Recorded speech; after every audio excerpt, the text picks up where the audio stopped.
Well, hello there, campers. It's time for another snuggly story time. So you know how it goes. Grab that blanket, grab your stuffy, and let's get ready for another story. Tonight, we're reading a Passover one called Matzo Ball. I like my matzo balls in soup, but I bet from this picture you could tell what matzo ball they're talking about. Tell me. That's right, baseball. Let's see. A Passover Story, Matzo Ball, by Mindy Portnoy, illustrated by Catherine Kahn.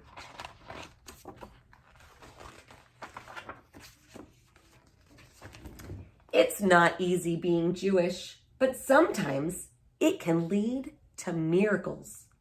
It happened to me last year at an Orioles game at Camden Yards.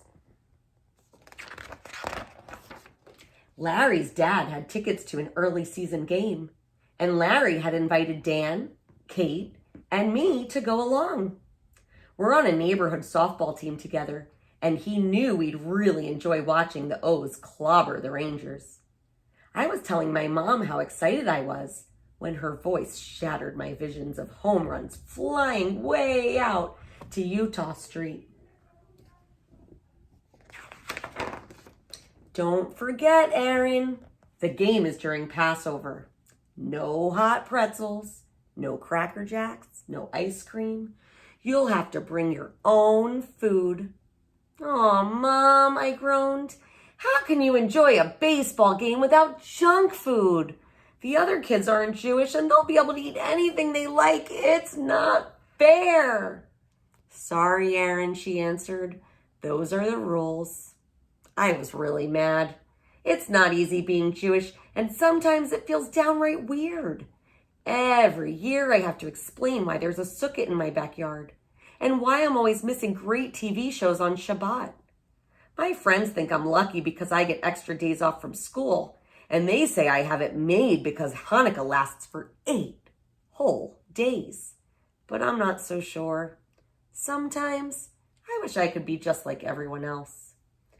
Mom wasn't finished lecturing, of course. She told me how lucky I was to be able to celebrate Passover and reminded me that there were many times and places when Jews had to eat matzah in secret. She also pointed out that the Jewish slaves in Egypt had suffered a lot more than I would suffer by not eating Cracker Jacks for one whole ball game. But I was still unconvinced. After all, they didn't even have baseball when the rabbis wrote down all the rules about Passover food. I'm sure they would have made some exceptions. The day of the game was perfect, sunny and cool. Mom packed me a Passover lunch, matzah, tuna fish in a container, chocolate chip macaroons, and those disgusting sugary fruit slices. When I arrived at Larry's house, he wanted to know what was in my bag. It's my lunch, I grumbled. It's Passover, so I can't eat the usual stuff at the ballpark. Aw, too bad, he said. Then suddenly his face brightened. Do you have any of those great tasting Passover cookies? You mean macaroons? Of course, I answered. What else do you think my mom would have packed? I love macaroons, Larry drooled. Okay, Larry. I'll let you have some at the ballpark, I assured him as I followed him out to the car. We drove to Camden Yards. Larry's father even had a special parking permit so we could get into one of the lots near the stadium. We joined the flood of people going in. Lines were already forming at the food concessions, and wonderful smells filled the air. We bought our scorecards, found our seats, and settled in for the game. 3 pitches into the game, Larry reminded me about the macaroons. Ooh, you have macaroons, sighed Kate. I love macaroons. She began to rummage through my lunch bag and found the fruit slices. These look good too. Let's share. My lunch was fast disappearing, but I wasn't too hot on macaroons and fruit slices anyway. The game was a baseball triumph and a culinary disaster.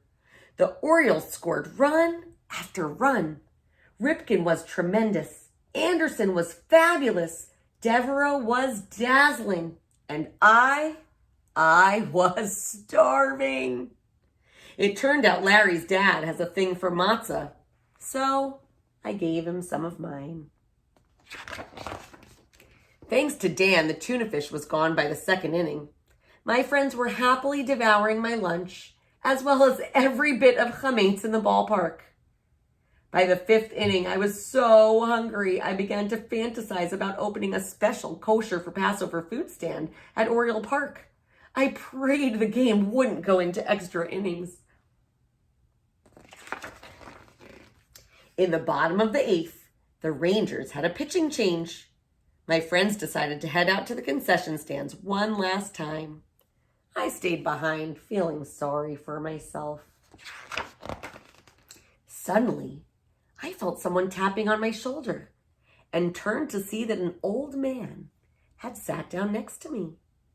"Hi," he said. "I noticed your lunch bag.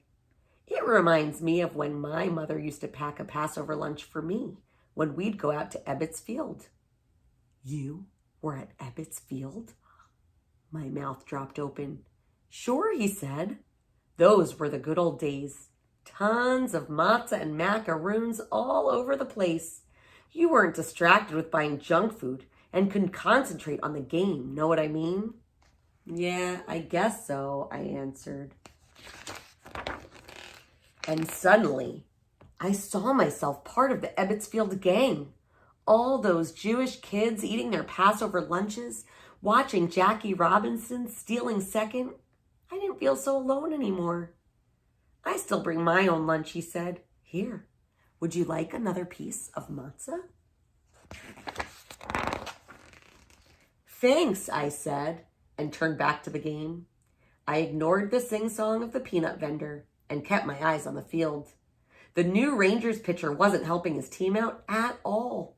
The O's had guys at the corners, on a walk, and a single up the middle, bobbled by the second baseman. Cal was up to bat.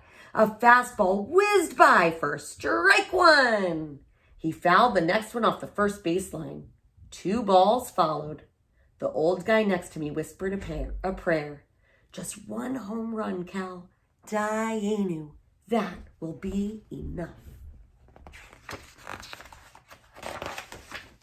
Then I heard the crack of the bat and saw the ball heading in our direction. It was too late to grab my glove. The matzah was all I had. It would have to be enough.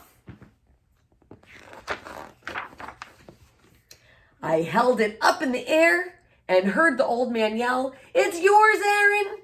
The ball shattered the matzah into a million pieces and fell into my lap. I clutched it and turned to thank him. But he had disappeared. Where had he gone? He'd just been there. I had the matzah, or at least the crumbs, to prove it. When my friends returned, they nearly fainted when they saw the ball. "Congratulations," Larry's dad said. "Aren't you lucky you weren't standing out in the concessions line with us?" Now, if someone tells me there's no such thing as a miracle, I just smile and show them my matzah ball. I wonder, though, sometimes when I look at it, whatever happened to my friend from Ebbets Field? And come to think of it, how did he know my name? I hope that you guys get outside to play a little matzah baseball and also get to enjoy a bowl of delicious matzah ball soup this holiday. Until then, good night, sweet dreams.